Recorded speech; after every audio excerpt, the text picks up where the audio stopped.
Permandian Mata Gidi merupakan salah satu destinasi wisata yang terletak di Desa Barangka, Kecamatan Barangka, Kabupaten Muna Barat. Biasanya masyarakat sekitar mengunjungi tempat tersebut dengan berjalan kaki. Itu karena tempatnya tidak jauh dari jalan poros. Sesampai di sekitar permandian Mata Gidi, pengunjung akan disambut dengan suara serangga liar serta kicauan burung yang memanjakan telinga. Bahkan bila beruntung, pengunjung biasanya bisa melihat sekumpulan monyet yang bergelantungan di atas pohon sekitaran permandian Mata Gidi.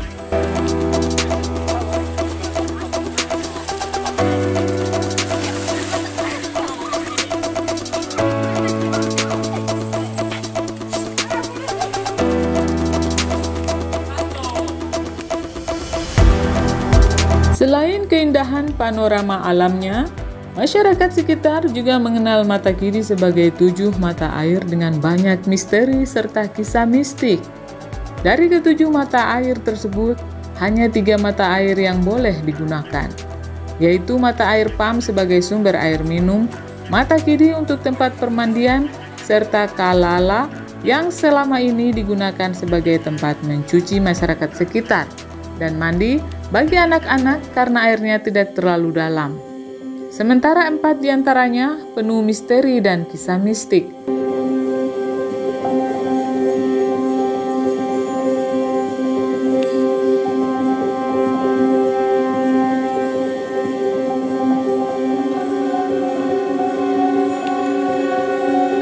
Satu mata air yang tidak pernah digunakan berada tak jauh dari mata air Mata Gidi. Namanya Mata Air Ambolokidi. Nama Ambolokidi itu sendiri berarti jin kecil. Menurut informasi pada zaman dahulu, Ambolokidi hanya digunakan untuk menghanyutkan kelengkapan pingitan yang disebut bansa. Bila diperhatikan, air Ambolokidi berwarna hijau. Keadaannya sangat tenang. Tapi meski tenang, tak ada yang berani mandi ataupun berenang karena takut tenggelam. Itu karena orang-orang tak pernah tahu berapa kedalaman sesungguhnya mata air Ambolokidi. Belum lagi sejumlah info yang berkembang bahwa di mata air Ambolokidi terdapat lumpur hidup yang dapat menelan siapapun.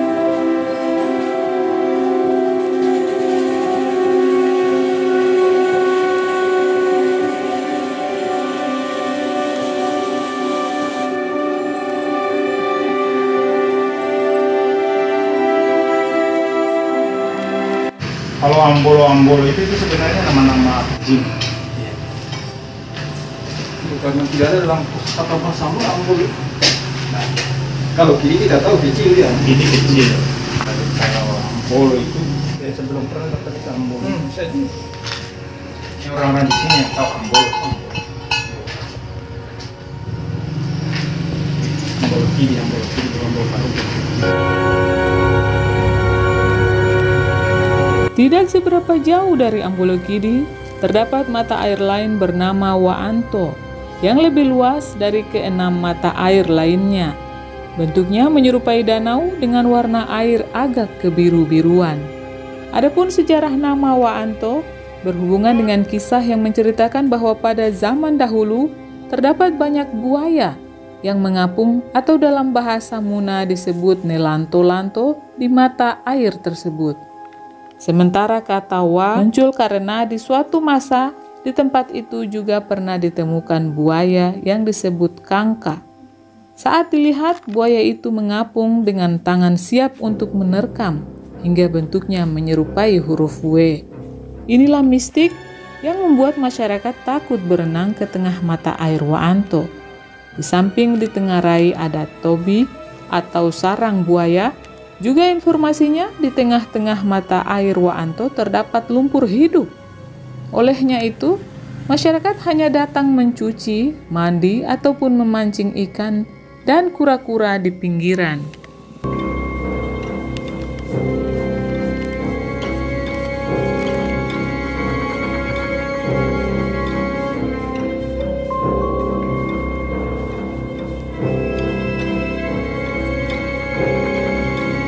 Mata air terakhir yang dianggap paling keramat dengan mistik luar biasa dari seluruh mata air di lokasi sekitaran permandian Mata Kidi adalah Ambolo Balano.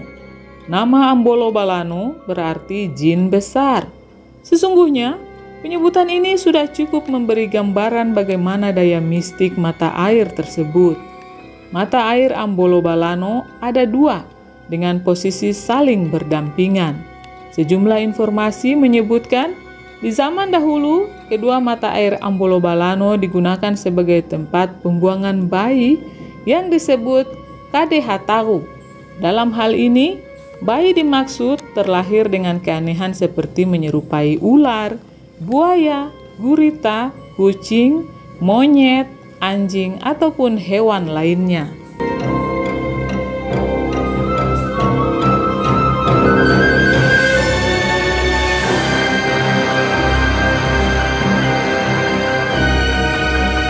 Jadi, sebelum bayi Kadehataru dibuang ke Ambolo Balano, terlebih dahulu diadakan ritual tertentu di salah satu pohon yang terdapat di mata air Ambolo Kidi. Setelah itu, bayi Kadehataru yang sudah dibungkus dengan tikar dan disimpan dalam lesung dibawa ke mata air Ambolo Balano. Sesampai di sana, bayi tersebut dihanyutkan dan tak lama kemudian air akan membumbung ke atas mengambil lesung berisi bayi Kadehataru. Sang bayi pun akan langsung menghilang. Inilah alasan utama yang membuat masyarakat takut untuk mandi apalagi berenang di mata air Ambolo Balano. Tapi memang, bagi yang pertama kali melihatnya, penampakan Ambolo Balano sangat menyeramkan. Tanpa mendengarkan kisah mistik itu pun, pengunjung sudah akan merasakan aura keseramannya. Sama seperti mata air Ambolo Kidi dan Waanto, kedalaman Ambolo Balano juga tidak bisa dipastikan.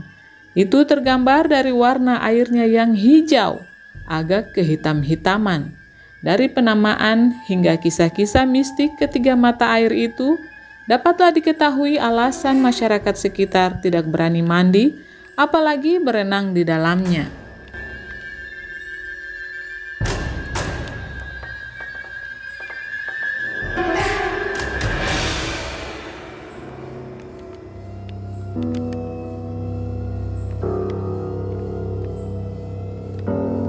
Jadi kalau ceritanya orang dulu itu kan yang sebenarnya orang-orang yang prematur, anak-anak prematur yang dibuang di sini. Jadi karena yang prematur itu jadi kan belum sempurna manusia. Sehingga mereka konotasikan dalam itu buaya, apa kan bentuknya belum.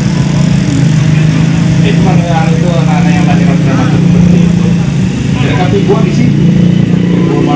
Jadi ceritanya itu kalau mereka datang itu ke orang ini, orang gendong begini langsung dia melobi kayak hanya ceritanya orang tua. Menjadi waktu itu kan mau kan ada lesung tuh, katung tuh, ditaruh ada itu kalau orang tumbuh jagung dulu namanya katung.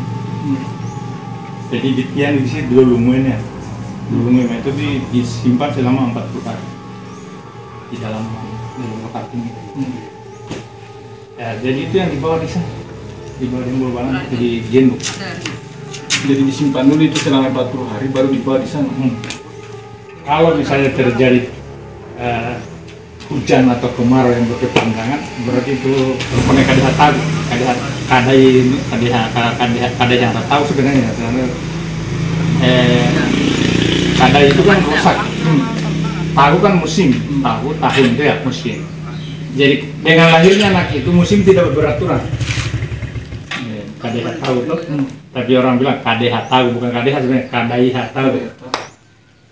Kadehataru tuh, Kadehataru itu. Jadi itu misalnya hujan yang harusnya hanya musim kemarau hanya 6 bulan menjadi 9 bulan, atau musim hujan hanya kira-kira 4 bulan, 5 bulan menjadi berkepanjangan supaya dulu kan masih perawan hutan. Jadi musim barat, musim timur itu masih betul-betul normal tiap 6 bulan, toh? Tapi sekarang sudah tidak seperti itu. Jadi kalau misalnya tidak normal musimnya, atau hujan siang malam lebat-lebat, itu mulai dicari tahu. di mana yang lahir anak-anak yang prematur, yang tidak sempurna itu. Jadi sebagai akibat, mungkin sebagai akibat lahirnya anak yang prematur itu. Ya, menurut ini kan tuh ya, apa namanya begitu Percaya. Kepercayaan mereka bahwa dengan lahirnya anak itu membuat musim tidak menentu. Kan dulu pemerintah tempat kepala kampung, atau kepala desa dulu. Jadi dilaporkan bahwa kan di dalam desa begini dipantau siapa yang lahir setiap tahun. Kalau ada yang lahir, sudah ada desa-desus bahwa ada anak yang lahir seperti itu, modelnya itu yang dibawa ke sana.